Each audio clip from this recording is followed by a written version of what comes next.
Welcome to this explainer. Today we're diving straight into the legal blueprint of India's Dam Safety Act from 2021. We're going to break it down step by step to see exactly how the country is trying to protect its massive, absolutely vital water infrastructure and, manage the really catastrophic risks involved. So let's just ask the most fundamental question right out of the gate. Who is actually responsible when catastrophic floods or massive earthquakes threaten these giant structures? Well, for a long time, the answer to that question was surprisingly complicated, because ensuring these immense walls of concrete and earth actually stay intact, it isn't just about good engineering on day one. It requires non-stop, rigorous oversight. To understand this legislation, here is our roadmap. First, we'll look at dam safety before 2021. Second, defining a specified dam. Third, the chain of command. Fourth, rules for dam owners. And finally, number 5, what happens when things go wrong. All right, let's kick things off with Section 1, Dam Safety before 2021, or as it's better known, the fragmented system. To really get why this sweeping new law was a total game changer, we have to look at the mess that came before it. Before 2021, you had the Central Dam Safety Organization operating under the Central Water Commission, but they basically just acted like an advisory board. They'd offer technical help, keep some data, and politely suggest that dam owners should probably do some inspections before and after the monsoons. But the actual regulation? That was scattered to the wind across 18 different states and 4 totally independent dam-owning organizations. Everyone was running their own separate safety operations. It was a completely fragmented system with absolutely no legally binding enforcement across the country. Moving right along to Section 2, defining a specified dam.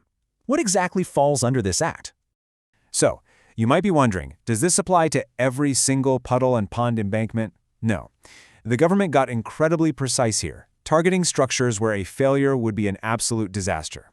Look at the math on this. The Act universally targets all dams in the country that are over 15 meters tall. Period. Full stop. But it also ropes in dams that are between 10 and 15 meters tall if they meet some very specific conditions. Specifically, if that medium-sized dam has a reservoir holding a massive 1 million cubic meters of water and the top of the dam stretches for at least 500 meters, boom, it becomes a specified dam. It's officially bound by this act. Which brings us to Section 3, the chain of command, bureaucracy as the foundation. Now that we know what dams we're talking about, let's look at the bureaucracy built to protect them, basically the new load-bearing walls of national infrastructure. At the very top, the Act splits the national duties right down the middle into a 2-tiered system. First, you have the National Committee on Dam Safety. Think of these folks as the architects.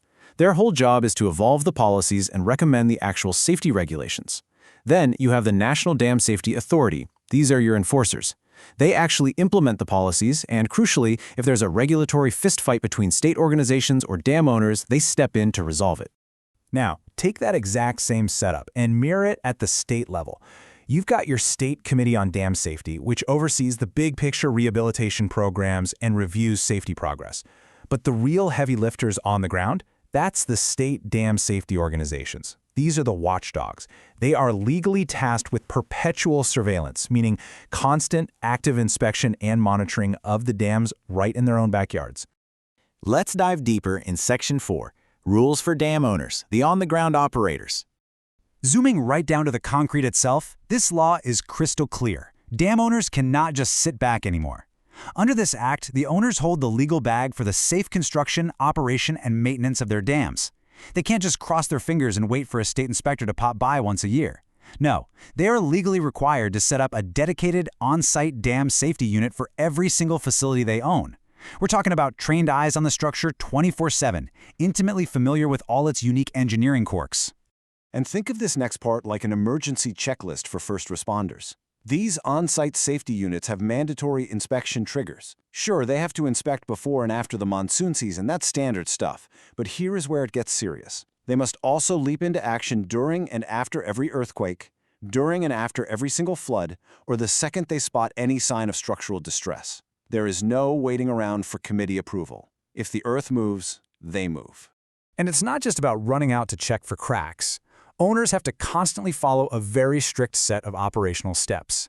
Step 1. Prepare a formal emergency action plan. Step 2, conduct regular risk assessment studies to try and spot vulnerabilities before they happen.